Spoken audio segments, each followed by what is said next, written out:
पुणे की एक हॉस्पिटल में एक तकरीबन 14 साल की लड़की मौत से लड़ रही है। उस वार्ड में जहां पर वो लड़की एडमिट है, वहां पर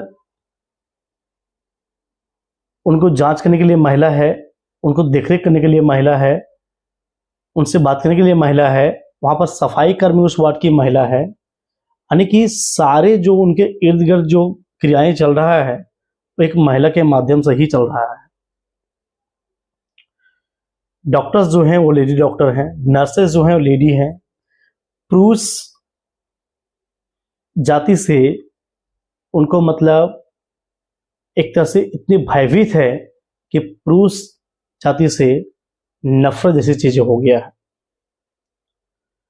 11 सितंबर 2021 शाम 5 बजे तक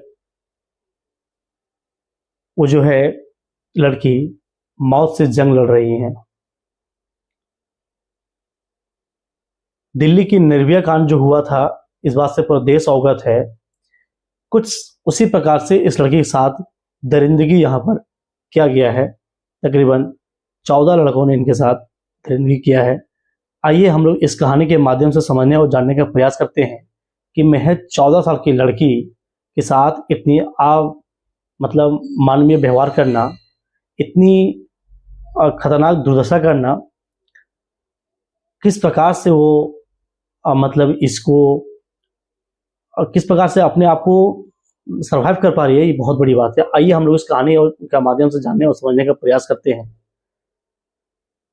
नमस्कार, आदाब, सत श्री अकाल।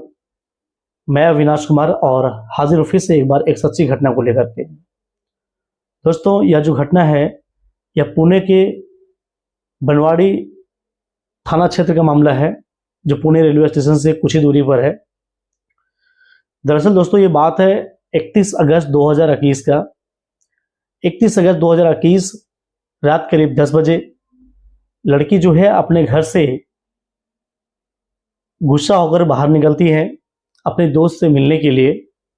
रेलवे पुणे स्टेशन में जो है वो अपने दोस्त का इंतजार कर रही होती है, लेकिन उनका दोस्त जो है यहाँ पर वो आता नहीं है। लड़की बेचारी काफ़ी परेशान हो जाती है, काफ़ी देर तक जो है दोस्त का इंतजार करती है, नहीं आता है दोस्त। बेचारी अपसेट हो जाती है, रोने जैसा मुंह होने लगता है, रोती भी है। इस बीच उनके पास एक ऑटो ड्राइवर आता है और ऑटो ड्राइवर आकर के देखता है और पूछता है कुछ ज़रूरत है। लड़की मना कर देती है, कुछ नहीं कहता है। लड़की ऑटो वाला फिर चला जाता है। मतलब ऑटो वाला फिर से एक बार जोर देने पर और लड़की जो है वो कहती है कि मैं काफ़ी टाइम से यहाँ पर अपने दोस्त का वेट कर रही हूँ, लेकिन अभी तक हमारा दोस्त जो है यहाँ पर नहीं आया है। मुझे काफ़ी मतलब जो है दुख है इस बात का। बेचारी रोने लगती है। शायद उनको कुछ उम्मीद होता है उससे। बोल करके जो है सुन करके ऑटो वाला जो है कुछ डाटा सुनाता है और वहाँ से वो निकल जाता है। थोड़ा ही देर के बाद ऑटो वाला फिर से आता है और कहता है कि देखिए, ऐसा है कि आपका दोस्त जो मिलने वाला है वो बाहर खड़ा है, वो अंदर आपसे मिलने के लिए नहीं आ पा रहा है क्योंकि ऑलरेडी वो लेट हो चुका है, तो वो काफ़ी शर्मिंदगी महसूस कर रहा है, तो वो बाहर खड़ा है। ये बात सुनती है लड़की और बोलती है ठीक है, चलो हम बाहर ही चलते हैं। बाहर चलने लगते हैं। लड़की बेचारी थकी होती है। ऑटो वाला इस बात को सुन करके जो है उनके पास पानी का बोतल होता है, वो बोतल जो है उस लड़की को देते हैं पीने के लिए। लड़की जो है पानी को पीती है और कुछ ही देर में लड़की जो है बेहोशी हालात में होने लगती है और लड़की गिरने लगती है। तो लड़का जो है ऑटो ड्राइवर वो किसी प्रकार से संभालता है और ऑटो तक लेके आता है, ऑटो में बैठाता है उसको। ऑटो में बैठाने के बाद वो उसको एक सुनसान इलाके, एक जगह पर ले जाता है। कोई सुनसान इलाके में होटल होता है, उस एरिया में ले जाता है और वहां पर उनके साथ जो है बलात्कार करता है, उनका रेप करता है बेहोशी हालात में ही। साथ में अपने कई सारे दोस्तों को भी वो बुलाता है। तकरीबन 6 से 7 लोगों को वो बुलाता है और सभी के साथ, सब लोग जो है उनके साथ गलत तरीके से उनके साथ व्यवहार करते हैं। पूरा कपड़ा जो है उनका निकालते हैं, बिल्कुल न्यूड कर देते हैं, बिल्कुल जो है कपड़ा नहीं होता उनके बॉडी में। लड़की बेचारी अब तक होश आ जाता है और लड़की यहाँ पर काफ़ी जो है परेशान होती है, अपनी आबरू को ढकने का प्रयास करती हैं, कभी हाथ से कभी बाल से, लेकिन किसी भी स्तर से वो सक्षम नहीं हो पाती इस चीज़ों में। और जो दरिंदे जो लोग थे वो उनके इर्द गिर्द घूम करके उनके साथ जो है हैवानियत भरी काम करने का प्रयास कर रहे थे। तकरीबन 12 घंटे लगातार उनके साथ अमानवीय व्यवहार किया गया, उनके साथ रेप जैसी क्रिया को अंजाम दिया गया। लगातार बेचारी लड़की भूखी कुछ खाने के लिए मांग रही थी, लेकिन वो खाना भी उनको जो है नहीं दे रहे थे लोग, दरिंदे के लोग। केवल जो है उनको खाने के नाम पर कुछ पानी कभी कभी समय पर पिला दिया करते थे, बाकी कंटिन्यू उनके साथ जो है रेप जैसी वारदात को उन्होंने अंजाम देने का काम लगातार कर रहे थे। यहाँ पर एक के बाद एक इस प्रकार से तकरीबन 12 लड़कों ने उनके साथ बलात्कार जैसी कार्य किया यहाँ पर। और फिर उसके अगले दिन जो है लड़की मिन्नतें करने लगी, दया मतलब जो है उन लोगों से दयाचका करने लगी। तो उसमें से कोई एक लड़का जो था, थोड़ा सा उसके मन में दया की भाव आया और लड़का जो है उस लड़की को वहाँ से निकाल करके जो है पुणे स्टेशन से उसको ला करके दादर स्टेशन, मुंबई के दादर स्टेशन में उसको छोड़ देता है। मुंबई के दादर स्टेशन में लड़की जब उतरती है तो वहाँ पर उस लड़की के ऊपर जो है, जब वो साइड में बैठी रहती है तो वहाँ पर दो जो है सफाई कर्मी, इनका नज़र उस लड़की के ऊपर पड़ता है और ये लड़की उनको मदद करने के बहाने उनके साथ भी जो है रेप जैसी वारदात का अंजाम यहाँ पर दो सफाई कर्मी भी उनके साथ देते हैं और कई घंटे तो उनके साथ अपने साथ रखते हैं उन लड़की को, और कई बार उनके साथ रेप जैसे कांड को अंजाम देने का काम करते हैं वो सफाई कर्मी दादर रेलवे स्टेशन में। और फिर यहाँ से लड़की किसी भी प्रकार से जो है वहाँ से बाहर निकलने में सफल होती है, उसके चंगुल से बाहर निकल के बेचारी एक ट्रेन में, जो नॉर्थ साइड की ट्रेन होती है उनमें आकर के चुपचाप से वो बैठ जाती है। चुपचाप से बैठ जाती है लड़की, बिल्कुल डरी सहमी सी, एक कोने में दबी सी बैठी लड़की है। ट्रेन आकर के चंडीगढ़ में रुकती है।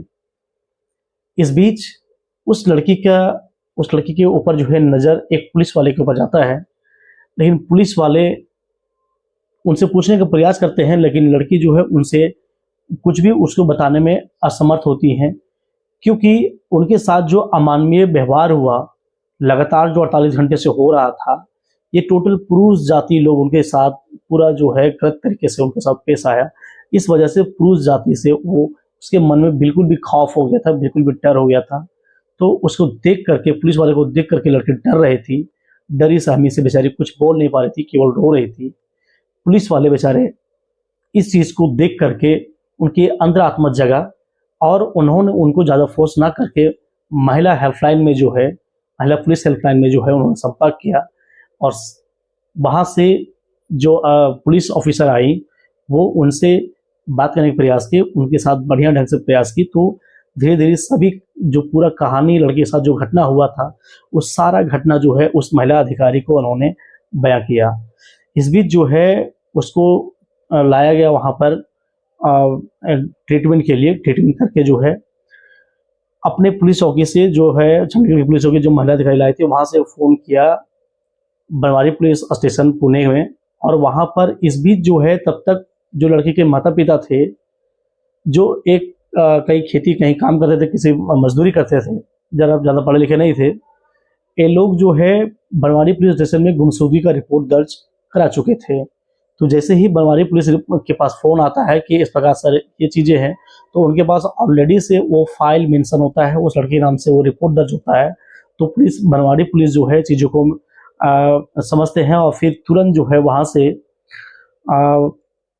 इनको जो है लड़की की जो है पहचान करके इनको फ्लाइट से जो है भेज दिया जाता है पुणे, और फिर जो है पुणे से इनको महाराष्ट्र भेजा जाता है और वहाँ से मुंबई में इनका इलाज चलता है। 11 सितंबर के दिन भी इसका इलाज चल रहा होता है और पुलिस जो है आती है, पुलिस इनको शिनाख्त करती है, पुलिस इनको जांचने का सुनने का प्रयास करती है, लेकिन लड़की को कुछ भी होश नहीं रहता है। लड़की कहती है कि मैं किसी को भी नहीं जानती हूँ, लेकिन वो बताती है कि किस जगह से उसको हाईजैक किया गया था, किस जगह से उसको किडनैप करने का प्रयास किया गया था। कुछ जैसे क्लू मिलता है पुलिस को, तो पुलिस जो है पुणे रेलवे स्टेशन की जो है 31 अगस्त की दिन का जो है पूरे 100 लगभग सीसीटीवी फुटेज होता है, सभी को खंगालते हैं पुलिस।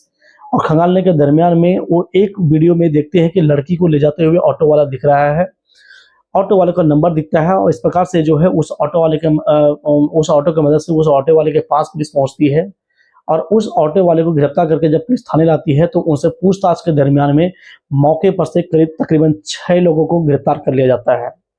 जैसे ही 6 लोगों को गिरफ्तार किया जाता है तो धीरे धीरे बाकी आरोपियों को भी गिरफ्तार कर लिया जाता है। इन सभी को गिरफ्तार करने के बाद जो है पुलिस और कानून ये कहता है कि कम से कम इन जो दरिंदे थे, जो अपनी एक बेटी के उम्र के लोगों के साथ, अपनी बहन की उम्र के साथ इन लोगों ने जो दरिंदगी किया, इनके लिए कम से कम इनका एक फांसी का सजा इनका बनता है। और इन प्रकार की दरिंदे जो पूरे देश में कहीं पर भी हो, किन्हीं के भी महिला या किन्हीं बेटी या किन्हीं बहन के साथ इस तरह का व्यवहार करो, अगर कोई ऐसा व्यवहार करता है तो इन सभी दरिंदों को जो है एकमात्र सजा है केवल और केवल फांसी की सजा होना चाहिए। तत्पश्चात जो है हमारी जो मासूम बच्चियां हैं वो खुले आम अपने कार्य को कर सकती हैं।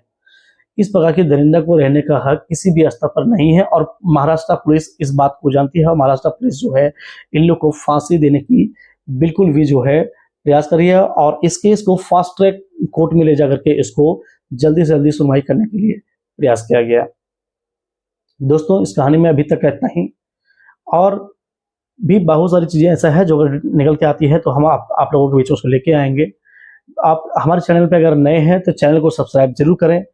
अगर इस कहानी के माध्यम से का जो घटना है आपको समझ में आया होगा, आप सुने होंगे, तो हमारी वीडियो को आप लाइक जरूर करें। धन्यवाद।